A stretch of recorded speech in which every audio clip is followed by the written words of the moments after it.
All right, New York Giants fans, this is Tim with Online Big Blue bringing you the best of New York Giants sports talk and entertainment. Oh, it's a Sunday. No, it's a Saturday video. Saturday morning video. Saturday. I wanted to get something out before the playoff games today. I wanted to see, I had a topic in mind, and I was thinking about it, and it's about the Giants and the 2021 season. And my question is, and what's been rolling through my head, are the Giants in better shape to make the playoffs in 2021 than they have been in the last couple of years? And it's a question because of the fact that you want to think your team is maturating. You want to think that they are progressing, that they are moving forward, that you are moving into the right direction. And honestly, if you take a look now, and this is very subjective because it's way early, but if you take a look at the Giants' schedule, I mean, it's not bad, depending on what a bunch of teams do, because this can change, at a moment's notice by if a team makes a trade, who they draft, who they sign a free agents. But if you take a look at the home games, you have the Falcons, the Panthers, the Raiders, the Broncos. You have LA, the Rams. You have Dallas, of course, the Eagles, and Washington. Not a powerhouse home schedule. I mean, outside of honestly, none of the teams frighten me that much in the home game section. I mean, right now, like I said, this is again subject to change. But then if you take a look at the away games, you got Kansas City, you got the Chargers, you got Tampa, you got the Saints, you got Chicago, and of course Dallas, Philadelphia, and Washington. So, I mean, the away schedule is a little tougher. I mean, you have right off the bat 4 tough games with KC, the Chargers, Tampa, and the Saints. The Bears is always a tough game for us. I don't know why we never play the Bears well. The Bears is always a tough game for us. And then, like I said, we've always had issues recently in Dallas and Philadelphia. So our schedule at home is more conducive, but our away schedule is a little tougher. Is the schedule comparable to last season? I think this schedule should be a little bit easier than what we had last season, especially towards the latter part of the year. So I think that favors us in 2021. But honestly, if you really take a look at the team, and I'm not being derogatory towards the Giants, but I honestly think there are more holes on this team and more questions on this team than the 2020 season. I mean, you immediately go to the offense and you start with Daniel Jones. What is Daniel Jones going to be? Is he going to go back to 2019? Is he going to 2020? What's going to be his middle ground? Is he going to be that all-pro quarterback that some Giant fans think that he's going to be, or is he going to be Dave Brown? Is he going to progress? Because honestly, if he doesn't progress in 2021, the season's pretty much lost. Because we don't even know who's going to be behind him, because Colt McCoy is a free agent. Joe Webb's like 35 years old. I thought Joe Webb was like younger than that, but he's like 35, I think. I don't remember exact age. But we don't have anyone backing him up unless we find someone in the draft that just blows people away. So you immediately start 2021 with a question mark at the quarterback position. And then you go into the running back position. We don't know what we're going to do with Wayne Gallman. We don't know how that's going to pan out. You don't know how Saquon Barkley is going to return. You think that with a player with his intestinal fortitude and his drive that he will excel coming back. But the running back situation has a lot of question marks, and the same thing with the wide receiver situation. Golden Tate's probably gone, so is C.J. Board. You got Dante Pettis, trying to back up Sterling Shepard and Darius Slayton. But Darius Slayton kind of disappeared, and I've said this a million times, and people have told me in the league a million times. You need to adjust your second year to the league adjusting to you, and Darius did not do that. So we're going to hope we have to put a question mark next to Darius and see if he can make that turnaround in his third year. Sterling Shepard, he needs to stay injury-free and on the field. But again, you have question marks on the starting wide receiver positions. And then you need to worry about the offensive line. I think Andrew Thomas is the real deal, so I'm not going to panic over that.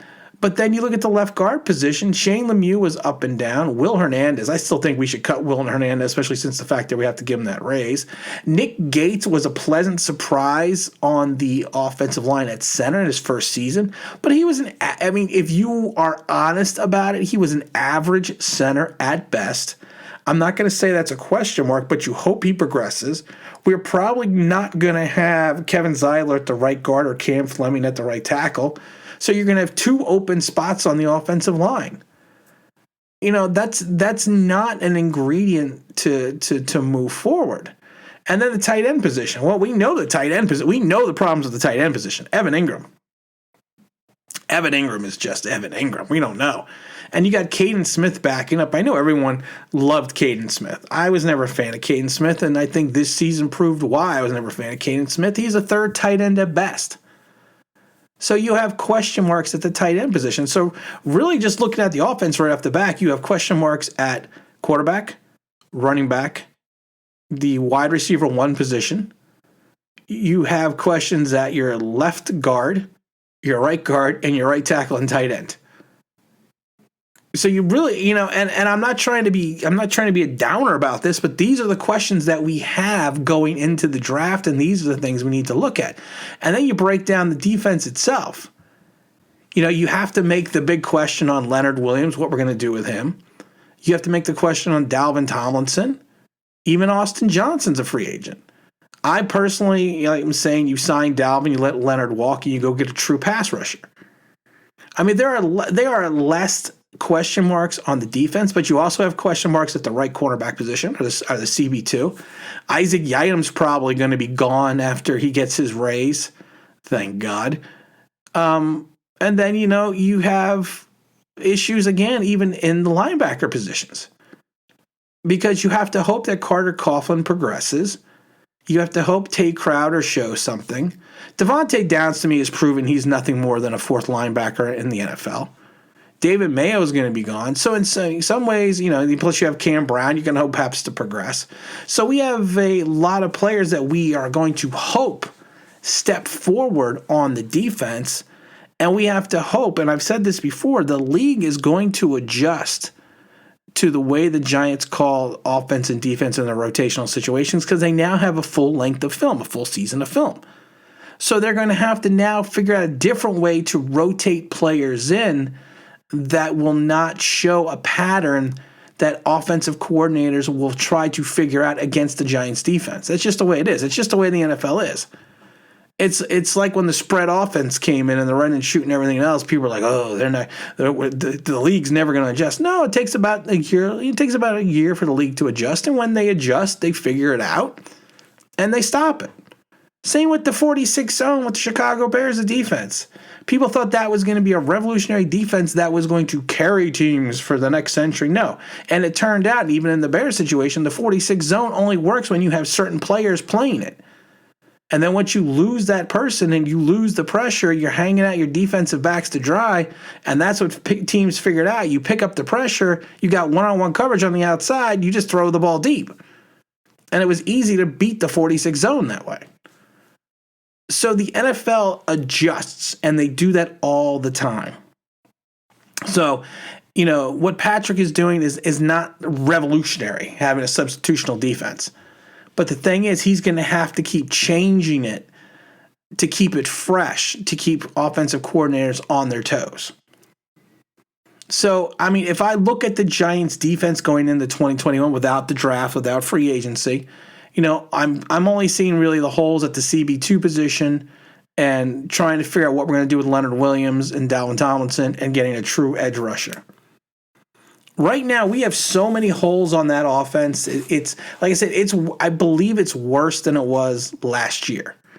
And the draft and free agency is going to be monumentally important for the Giants in 2021. Now, the issue is, of course, that we have limited salary cap. And this year, in 2022, we got like $98 million, which we hopefully will be able to front load some contracts. Backload some contracts, and have some of the money pushed out into year two.